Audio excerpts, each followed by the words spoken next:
சர்வதேச விமான நிலையங்களில் பனை உற்பத்தி பொருட்களை காட்சிப்படுத்த நடவடிக்கை.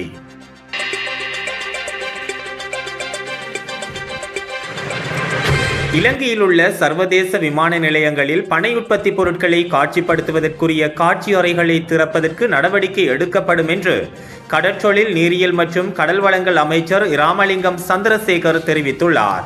அத்துடன் ஜனாதிபதி அனுரகுமார திசாநாயக்க எளிமையானவர், மக்களால் அதிகம் விரும்பப்படும் தலைவர், எனவே மக்கள் எதிர்பார்க்கும் எதிர்காலத்தை அவர் நிச்சயம் வழங்குவார் எனவும் அமைச்சர் குறிப்பிட்டுள்ளார். வடக்கு மாகாண கூட்டுறவு அபிவிருத்தி திணைக்களம் மற்றும் வடக்கு மாகாண பனை தென்னை வள அபிவிருத்தி கூட்டுறவு சங்கங்கள் இணைந்து நடாத்திய மாகாண பனை எழுச்சி வாரத்தினை முன்னிட்டு எங்கள் வாழ்வியலில் பனை என்ற துணிப்பொருளில் நடத்திய பனைசார் உறுப்பினர் பொருட்களின் கண்காட்சியும் விற்பனையும் யாழ் நல்லூர் சங்கிலியன் பூங்காவில் இடம்பெற்றது.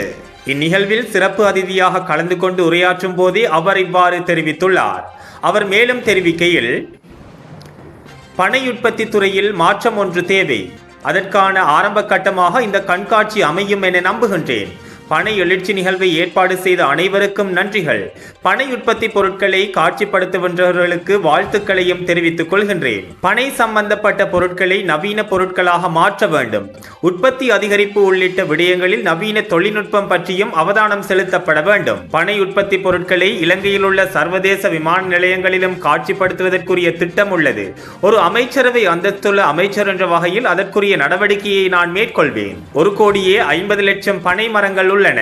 இவற்றை நாம் சரியான வகையில் பயன்படுத்துகின்றோம். உலக சந்தைக்கு ஏற்பட்ட உற்பத்திகள் இடம்பெறுகின்றனவா? அதற்குரிய உற்பத்தியாளர்களுக்கு உரிய பங்களிப்பு கிடைக்கின்றனவா? இவை கேள்விக்குறியாகவே உள்ளது. எனவே எமது அரசாங்கத்தின் கீழ் உரிய நடவடிக்கை எடுக்கப்படும். அதேவேளை கடல் அட்டை என்பது கருப்பு தங்கம். அவற்றை பறிப்பதற்கு சதியும் சூழ்ச்சியும் நடக்கின்றது. எனினும் இந்த சதி வலைகளில் எமது அரசாங்கம் சிக்குவதில்லை. எமது கடல் வளங்கள் நிச்சயம் பாதுகாக்கப்படும் என்று கூறியுள்ளார்.